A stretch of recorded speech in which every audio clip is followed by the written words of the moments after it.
Hola chicos, ¿cómo están? Soy David y hoy vamos a hablar sobre un caso realmente aterrador. El 20 de diciembre de 2017, se llevó a cabo una conferencia de prensa importante donde Mark Pérez, el agente especial a cargo del Departamento de Aplicación de la Ley de Florida, reveló un avance significativo en un caso muy intrigante. Este caso se centra en la desaparición de Mickey Williams, un tasador de bienes raíces de Tallahassee, quien originalmente se pensaba que había muerto ahogado durante una jornada de caza de patos en el lago Seol el 16 de diciembre de 2000. Se creía que incluso los cocodrilos lo habían devorado. Pero ahora, al estar aquí, puedo compartirles lo que realmente sucedió, dijo Pérez. Mickey Williams no se ahogó en el lago, no fue devorado por cocodrilos, ni dejó a su esposa y su hija de 1 año y medio atrás para irse. Él fue asesinado. En el interés de la investigación, aún no podemos dar muchos detalles, pero me alegra informar que esta mañana, los investigadores notificaron a la familia Williams sobre importantes descubrimientos en el caso. La historia de hoy no es solo acerca de amor, traición, infidelidad y codicia, sino también sobre la resiliencia de una madre. Durante 17 años y 4 días, Cheryl Williams, la madre de Mickey, nunca estuvo de acuerdo con la idea de que su hijo se había ahogado en el lago Seol, y luchó con tenacidad para que las autoridades investigaran la desaparición de su hijo. Ella creía de todo corazón que los responsables eventualmente recibirían su castigo, y mantuvo esa creencia incluso cuando nadie más lo hacía. Tenía 2 opciones, creer que estaba vivo o pensar que estaba muerto. Yo elegí creer que estaba vivo, y creo que eso fue lo que me ayudó, contó Cheryl. Al 20 de diciembre de 2017, muchas personas me llamaban loca, pero si hubiera tirado la toalla, nunca lo habríamos encontrado. Un día antes de la conferencia de prensa, Brian Winchester, un amigo cercano de Mickey y su esposa Denise, quien más tarde se casó con Brian, fue condenado a 20 años de prisión. La madre de Mickey tenía razón. Al final, la retribución llegó para los responsables. Irónicamente, ellos mismos fueron las causas de que la verdad saliera a la luz. La relación clandestina entre Brian y Denise, que comenzó en 1997, terminó en un asesinato, y años después, pasaron de ser amantes a extraños que ya no confiaban entre sí. Brian tenía miedo de que tras el divorcio, Denise informara a la policía sobre lo que realmente había sucedido con Mickey, así que decidió atacarla. Por su parte, Denise se esforzó por conseguir que él recibiera una cadena perpetua. Su habilidad para persuadir al jurado fue impresionante y pidió la mayor sentencia posible. Todo esto llevó a que Brian se sintiera acorralado y terminara haciendo un trato con el fiscal. En 2017, fue condenado a 20 años por el secuestro de Denise Williams, pero logró evitar la cadena perpetua. Denise celebraba su victoria, sin saber que esa condena formaba parte de un acuerdo en el que Brian Winchester, de 49 años, admitió haber planeado el asesinato y llevar a cabo un encubrimiento de 17 años, a cambio de inmunidad de cualquier cargo por su papel en este caso. A cambio de su confesión y la guía de los investigadores hacia el cuerpo de Mickey, Brian recibió protección legal. Pocos meses después, el 8 de mayo de 2018, Denise Williams fue arrestada. Al observar todo esto, puede resultar un poco confuso, ¿verdad? Así que vamos a desglosar este caso en detalle. Michael Williams nació el 16 de octubre de 1969 en Bradfordville, al norte de Tallahassee. Era hijo de un conductor de autobús y una maestra de kindergarten. Su familia y sus amigos lo llamaban Mickey. Aunque la familia no tenía mucho dinero, Mickey y su hermano mayor vivieron una infancia feliz en un remolque. Sus padres se preocupaban por el futuro de sus hijos y, en lugar de construir una casa, ahorraron para la educación de ambos, que trabajaban a tiempo parcial en supermercados por las noches. Se inscribieron en la escuela secundaria cristiana del norte de Florida, donde Mickey destacó. Se convirtió en presidente del consejo estudiantil, jugó al fútbol y fue muy activo en el Key Club. A los 15 años, Mickey comenzó a cazar patos como pasatiempo y conoció a Denise Merrill. Él era un futbolista y presidente del consejo estudiantil, mientras que Denise era animadora y secretaria del consejo, y comenzaron a salir. Sus amigos pensaban que eran una gran pareja. Ya en la secundaria, Mike se hizo muy amigo de Brian Winchester, quien había sido presentado por Denise. Más tarde, Brian tuvo una amiga llamada Katie Thomas, y las dos parejas mantuvieron su amistad durante el resto de la vida de Mike. Después de graduarse de la secundaria, Mike asistió a la Universidad Estatal de Florida, donde estudió ciencias políticas y planificación urbana. Los amantes se graduaron juntos. Denise se convirtió en contadora pública y Mike en tasador de bienes raíces.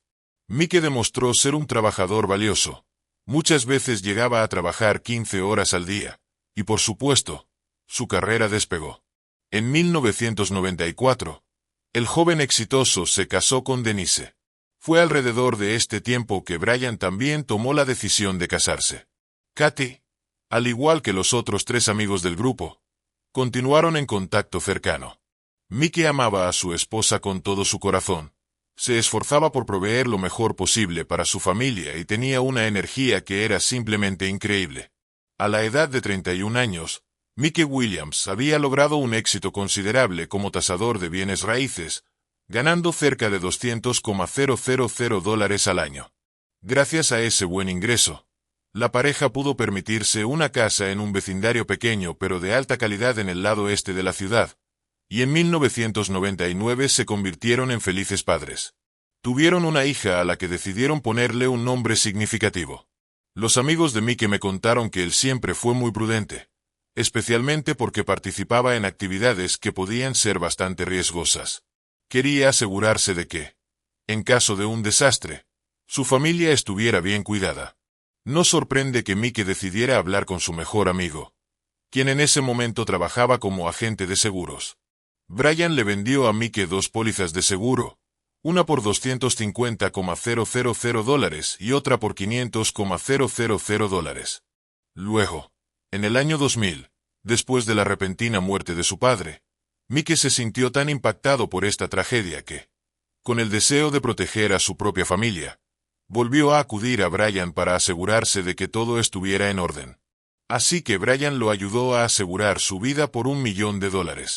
Por lo tanto, alrededor de 6 meses antes de su desaparición, la vida de este amoroso padre de familia estaba asegurada por casi $2 millones. Según Denise, en la mañana del 16 de diciembre de 2000, su esposo se despertó temprano porque iba a ir a cazar patos en el lago Seol, un amplio embalse que está conectado al río Apalachicola. Curiosamente, ese día era su 6º aniversario de bodas, y la pareja había planeado celebrar esa fecha especial más tarde en la noche en Apalachicola, un pequeño pueblo a la orilla del bayou. Mientras tanto, la esposa y su hija esperaban a Mike en casa al mediodía, pero él nunca regresó. Comprensiblemente, Denise empezó a preocuparse y llamó a su padre. Su padre, a su vez, contactó a Brian, el mejor amigo de Mike. Juntos, Brian y el papá de Denise se dirigieron al lago Seol, donde encontraron el Ford Bronco de Mike estacionado cerca del muelle de botes, pero Mike no estaba por ninguna parte. Los hombres revisaron todos los lugares donde Mike solía cazar, pero hasta el bote no lograron encontrar. Finalmente, decidieron llamar a la policía para que dieran apoyo. Los investigadores de la Agencia de Conservación de Peces y Vida Silvestre de Florida fueron convocados y la búsqueda de Mike comenzó con urgencia. Unas horas más tarde, un piloto de helicóptero encontró el bote a unos 225 pies del muelle. Tras revisar el bote, descubrieron que la escopeta de Mike aún estaba en su funda, lo que indicaba que no había tenido oportunidad de usarla. La búsqueda se convirtió pronto en una operación de rescate y todos los locales creían que antes de que el sistema de 3 ríos fuera represado para formar el lago, esa zona había sido un huerto, razón por la cual el lago se llama Stampfield, debido a los muchos troncos que sobresalían por encima y por debajo del nivel del agua. Esto requería un manejo cuidadoso de cualquier embarcación motorizada en el área. Por eso, muchos especulaban que Mike había chocado su bote contra un tronco. Se había caído y se había hundido en el agua, lo que provocó que sus botas se llenaran de agua. Desafortunadamente, probablemente se ahogara al no poder salir del agua. Otras agencias fueron llamadas para ayudar, incluyendo un equipo de buceo de Montgomery, Alabama, y la oficina del sheriff del condado de Jackson. Pero la búsqueda meticulosa no dio resultado, y Mike no fue encontrado. Pasó una semana y la operación de rescate se transformó en una misión para encontrar el cuerpo. Los equipos utilizaron varas de sondeo para explorar el fondo del lago y también llevaron perros al lugar. 10 días después del inicio de la búsqueda, algunos voluntarios encontraron una gorra de caza de camuflaje que no podía ser vinculada a Mike. Los oficiales de la Agencia de Conservación de Peces y Vida Silvestre de Florida especularon que Mike podría haber sido devorado por caimanes, lo que explicaría la ausencia de su cuerpo, ya que en el lago había bastante población de caimanes. El Departamento de Aplicación de la Ley de Florida no encontró signos que indicaran una muerte violenta y estuvo de acuerdo con esa teoría. Después de 5 semanas de intensa búsqueda, decidieron suspender la operación. El día siguiente a esa decisión, Denise organizó un servicio conmemorativo para Mike. Menos de 2 meses después del incidente, todo parecía indicar que Denise había aceptado la pérdida de su esposo. Pero la madre de Mike no lo había hecho.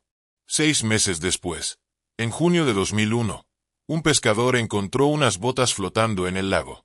Los buzos revisaron la zona y recuperaron una liviana chaqueta de caza y una linterna del fondo del lago. En uno de los bolsillos de la chaqueta había una licencia de caza con el nombre y la firma de Williams, lo que generó muchas más interrogantes. Ni la chaqueta de caza ni las botas mostraban marcas de mordidas que apuntaran a un ataque de caimán, y ninguno de los objetos encontrados parecía haber estado en el agua por 6 meses, ya que las botas no tenían mucosidad y la linterna aún funcionaba. Sin embargo, una semana más tarde, el abogado de Denise pidió al tribunal que solicitaron que se declarara a Mike Williams como muerto basándose en los objetos encontrados en el lago. El abogado sugirió que los caimanes y otras criaturas acuáticas habían devorado el cuerpo por completo. Y así, la moción fue aceptada. El certificado de defunción decía que Mike había muerto el 16 de diciembre de 2000 por ahogamiento accidental mientras cazaba patos en el lago Seol. Y lo más impactante, su cuerpo seguía sin ser recuperado. De esta manera, la historia de Mike Williams podría haber llegado a su fin. Pero eso no sucedió gracias a Cheryl Williams, quien se negó a rendirse y continuó buscando a su hijo. Lo único que sé es que no puedo dejar de buscarlo hasta encontrarlo, dijo Cheryl con una determinación inquebrantable. Sin embargo, los esfuerzos de Cheryl comenzaron a tensar seriamente su relación con su cuñada Denise, quien exigió que detuviera su búsqueda y aceptara la realidad de que Mike probablemente se había ido para siempre. Denise decía: «Estoy cansada de ver artículos sobre Mike y su desaparición. Solo quiero seguir adelante con mi vida. Si sigues empujando esta investigación, nunca volverás a ver a tu nieta». A pesar de las amenazas de Denise, Cheryl no podía rendirse en la búsqueda de su hijo, y así fue como Denise cumplió su advertencia. Si no fuera por la persistencia de esta madre, la historia de su hijo podría haber permanecido sumergida en lo profundo de un oscuro lago cubierto de algas.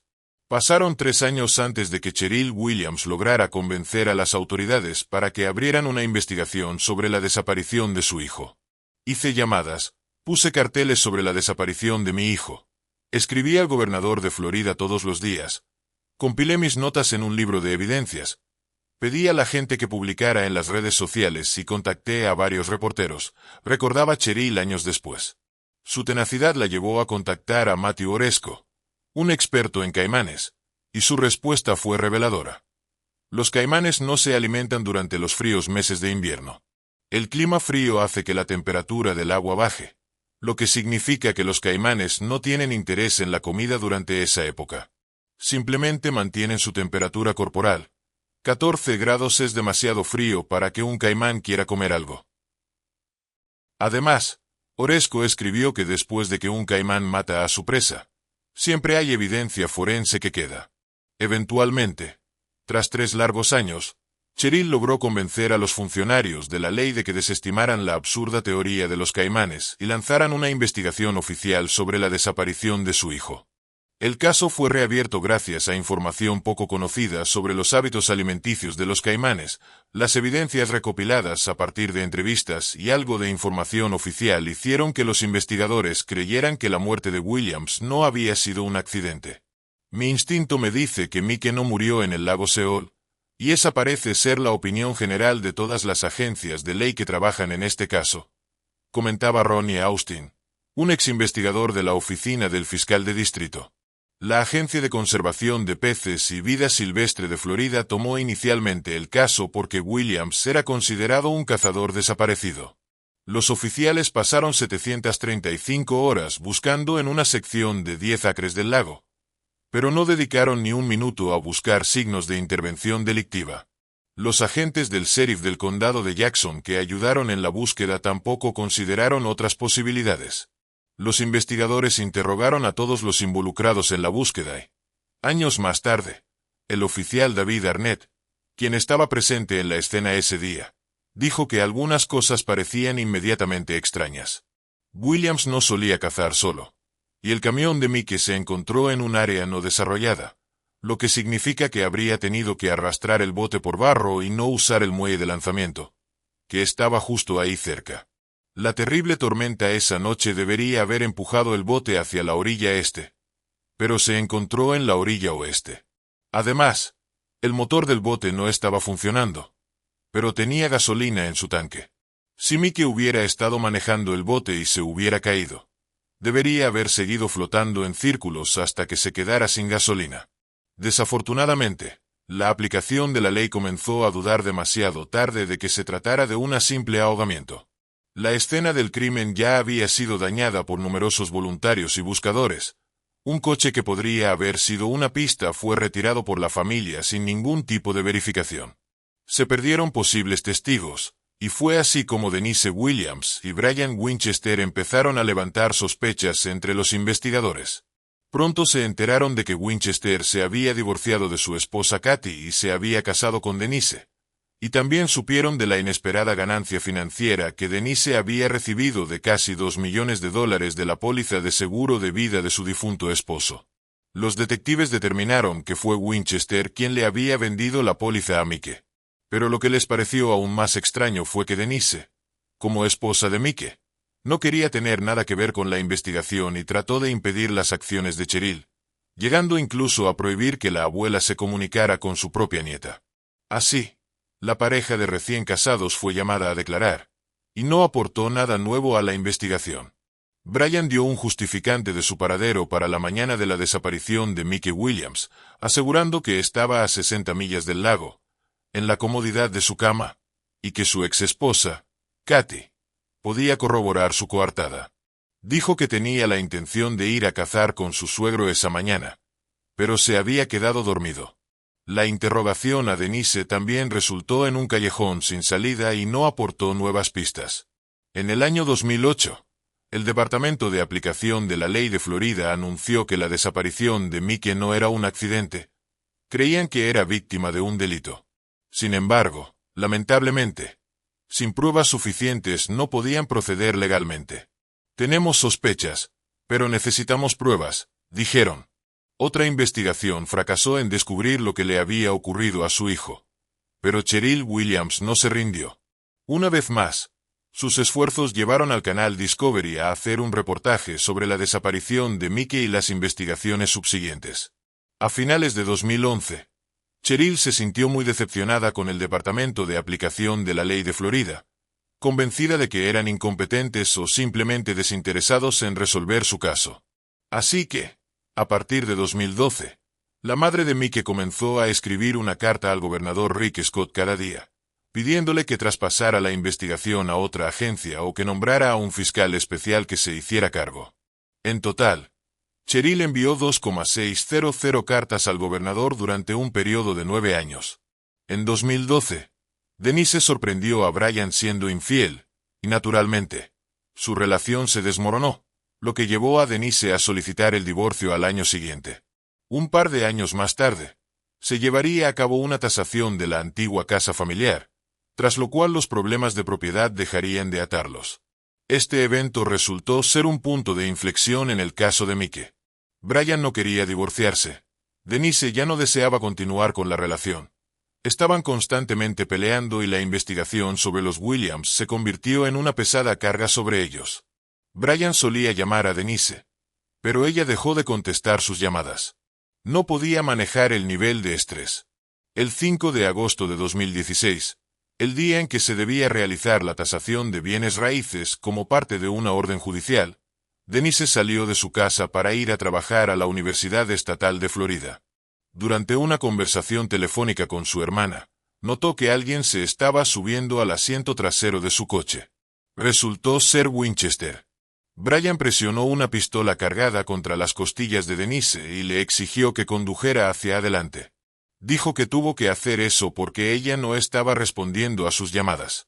Denise intentó calmar a Brian, concordando con todo lo que decía y prometiendo darle otra oportunidad para salvar su matrimonio. Brian le creyó, y Denise le aseguró que no iría a la policía a reportar lo que acababa de ocurrir. Así que, tras salir del auto, él se llevó consigo una lona de plástico, un rociador de blanqueador y varias herramientas. De repente, se hizo evidente que Denise había escapado milagrosamente de la muerte. Rápidamente llamó a los servicios de emergencia, y Brian fue arrestado casi de inmediato. Se le acusó de secuestro, lo que en Florida es un delito grave de primer grado y puede conllevar cadena perpetua como la pena máxima. También se le acusó de violencia doméstica y robo con allanamiento. El tribunal decidió mantener a Brian en custodia sin derecho a fianza. Cheryl Williams expresó su esperanza de que este nuevo desarrollo condujera a resolver el caso de la desaparición de su hijo. Brian no va a dejar a Denise disfrutar del dinero sola, comentó a News Daily de Nueva York. Rezo para que nos diga lo que realmente pasó. Y así fue. Brian acabó revelando su versión de los hechos mientras se las arreglaba para conseguir un trato extremadamente favorable con el fiscal, evitando así la cadena perpetua. Al principio, creo que todos estábamos bien, pero no era un buen esposo, comenzó Brian su relato. Un día encontré una nota en la cartera de mi primera esposa, Kathy, y me di cuenta de que me estaba engañando. Quería vengarme. Brian y Denise solían salir a bares y conciertos juntos, siendo amigos desde la secundaria. Nunca se sintió atraído por ella, pero tras la traición de Kathy, comenzó a ver a otras mujeres con otros ojos. La relación entre Brian y Denise se inició en octubre de 1997. Una ocasión, tras una noche de borrachera en un concierto de rock, tuvieron sexo, lo que rápidamente escaló a encuentros secretos cada vez más frecuentes. Comenzamos a encontrarme en hoteles durante el día de trabajo. Nos veíamos siempre que teníamos la oportunidad, relataba Brian. No quería divorciarse, mientras que Denise dejó claro que nunca podría separarse de su esposo. La opinión pública era muy importante para ella y no quería compartir la custodia de su hija. Con el tiempo, su aventura se convirtió en algo más serio. Denise y Brian empezaron a considerarse una pareja. Intercambiaban regalos y cartas de amor. Se hicieron conscientes de que no podían continuar de esta manera y que no podían estar el uno sin el otro.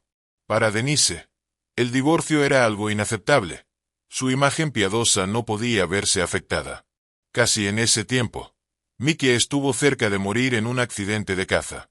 Me salvaste y de repente Denise vio una forma de salir de esa situación después del trato con el fiscal Brian en el año 2000 nos hizo pensar en Mickey y en la muerte de Kathy. Denise quería que todo fuera culpa mía y no de ella. Quería un escenario donde no fuera un asesinato, sino un accidente. Quería que la muerte quedara en manos de Dios. Así podía vivir con ello. Después de considerar diferentes opciones, Brian y Denise se decidieron por un accidente de barco. Al hacerlo, se programaron para que la muerte se produjera para que pudiéramos obtener la mayor cantidad posible de indemnización de la póliza de seguro de vida de Mickey. Ambos se dieron cuenta de que Mickey tenía que morir antes de que una de las tres pólizas expirara a finales de diciembre del 2000. El plan estaba en marcha.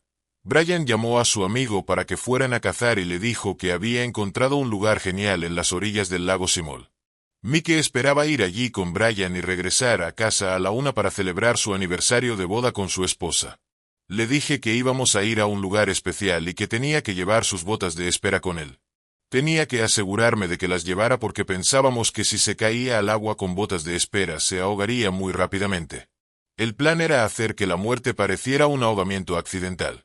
Una vez que Brian y Mickey estuvieran en el agua, Brian lo empujó del barco, pero en lugar de hundirse, Mickey se agarró a las palmeras y comenzó a nadar hacia la orilla. Brian se puso nervioso. No sabía qué hacer. Mickey empezó a gritar pedidos de ayuda. No sabía cómo salir de esa situación. Tenía una escopeta y estaba desesperado. Así que le disparé un tiro en la cabeza, sin pensar en las consecuencias. Las cosas no habían salido como planeábamos. Necesitaba cubrir lo que había hecho. No tenía mucho tiempo. Debería haber estado de vuelta en casa en este momento y listo para ir cazar con el padre de la Katy. Nadie sabía que estaba en el lago con Mike, así que decidí conducir a casa y fingir que me había quedado dormido. Conducí a casa y esperé que Katy todavía estuviera dormida. Entré en la casa con la misma tranquilidad con la que entré antes. Mi teléfono estaba en el suelo. Fui a la cama e hice mi llamada al suegro de Mike. Me disculpé. Brian hizo todo lo posible para crear un alibi para él mismo. Luego escondió el cuerpo. Denise no sabía que Brian había disparado a Mike y lo había enterrado. Brian trató de decírselo, pero no quería escuchar. Bastaba con que supiera que su marido había muerto. Denise quería seguir viviendo con la idea de que Dios le había impedido a Mike seguir nadando y había permitido que muriera ahogado. Según Brian, prometieron que ninguno de los dos diría una palabra. Denise y Brian justificaban lo que había ocurrido diciendo que el principal motivo de la muerte de Mike era que no podían vivir juntos, que el dinero era solo la guinda del pastel. Brian lo confirmó en el juicio. Investigadores descubrieron que fue Brian quien plantó el sombrero, las botas, una linterna y la licencia. Tenía que mantener alejados a los buscadores del lago. Después, necesitaba dar a los investigadores una razón para declarar que Mike había muerto. De este modo, la viuda podría cobrar la indemnización de seguros. Dado que un proceso de reconocimiento de muerte normalmente tarda alrededor de 5 años, los amantes lo lograron en solo 7 meses, incluyendo beneficios de la seguridad social. En mayo de 2018, Denise Williams fue acusada de asesinato en primer grado, de conspiración para cometer un asesinato y de ser cómplice de un delito grave, que conllevaba cadena perpetua. Denise se declaró no culpable a todos los cargos. En febrero de 2019, fue sentenciada a cadena perpetua. 5 meses después, Mike y la hija de Denise, Ansley, recibieron todos los activos del difunto y la indemnización de seguros que le debía Denise a ella en enero del 2020. Denise apeló su condena de cadena perpetua y la sentencia de cadena perpetua. Su defensor argumentó ante la primera Corte de Apelaciones del Distrito de Florida que no había evidencia de que estuviera involucrada en la comisión del asesinato. En noviembre del 2020, la sentencia de asesinato en primer grado fue anulada, pero la condena de 30 años por conspiración para cometer un asesinato se confirmó. Denise ahora está en la prisión de recepción femenina de Florida, donde permanecerá hasta que se cumplan los 30 años de su condena. Su fecha de liberación está programada para después de su 78º cumpleaños. Brian Winchester fue trasladado a la prisión correccional de Madison y allí cumplirá la mayor parte de su condena. Su fecha de liberación está programada para el 30 de julio de 2036. Cuando salga, tendrá 67 años de edad. La hija de Mike y de Denise, Ansley, sigue insistiendo en que su madre es inocente y coloca la culpa en Brian Winchester. Sin embargo, se negó a hablar con los medios de comunicación acerca del resultado del caso y acerca de su vida personal. Según Cheryl y Nick, los tíos de Ansley, no han podido conectar con ella. Cheryl se disculpa profundamente por haber perdido no solo a su hijo, sino también a su nieta.